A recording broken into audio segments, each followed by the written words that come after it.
Assalamualaikum warahmatullahi wabarakatuh. Di sini saya akan menjelaskan materi tentang ketahanan nasional.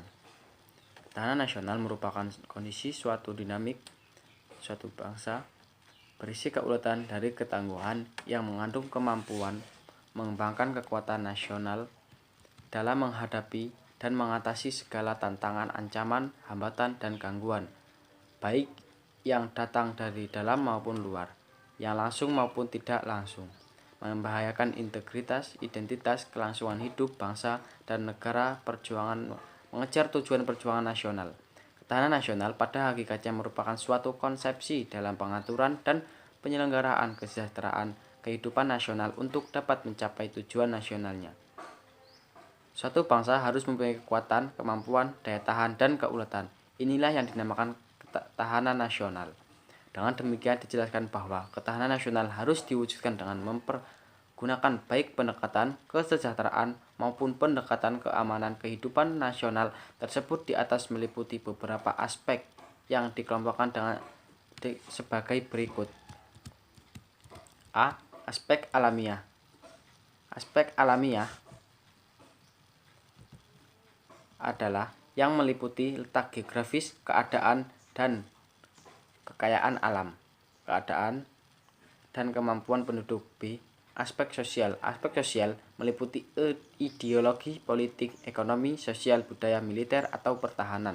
Aspek alamiah disebut juga trigata karena jumlahnya 3, sedangkan aspek sosial disebut pancagatra karena jumlahnya 5. Sifat-sifat ketahanan nasional.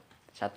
Sifat manunggal. Setiap bangsa yang berusaha mencapai cita-citanya tidak dapat lepas dari segenap aspek kehidupan nasionalnya, baik alamiah maupun yang sosial.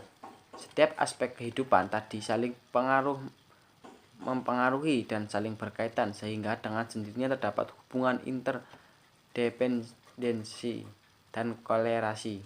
Nilai-nilai ketahanan nasional.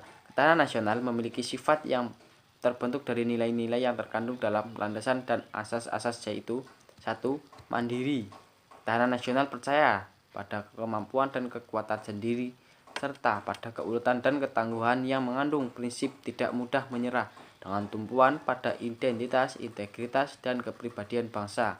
2. Dinamis. Ketahanan nasional tidaklah tetap, ia dapat meningkat atau menurun tergantung pada situasi dan kondisi bangsa, negara, serta lingkungan strategisnya. 3. Wibawa. Keberhasilan pembinaan ketahanan nasional Indonesia secara berlanjut dan berkesinambungan akan meningkatkan kemampuan dan kekuatan bangsa. 4. Konsultasi dan kerjasama. Konsepsi ketahanan nasional Indonesia tidak mengutamakan sikap konfrontatif dan antagonistis, tidak mengandalkan kekuatan dan kekuatan fisik semata, tapi lebih mengutamakan sikap konsultatif, kerjasama, serta saling menghargai dengan mengandalkan kekuatan moral dan kepribadian bangsa. Sekian, itulah pengertian ketahanan nasional dari saya. Kurang lebihnya mohon maaf. Wallahu muwaffiq ila aqwamit thoriq wal afu minkum. Wassalamualaikum warahmatullahi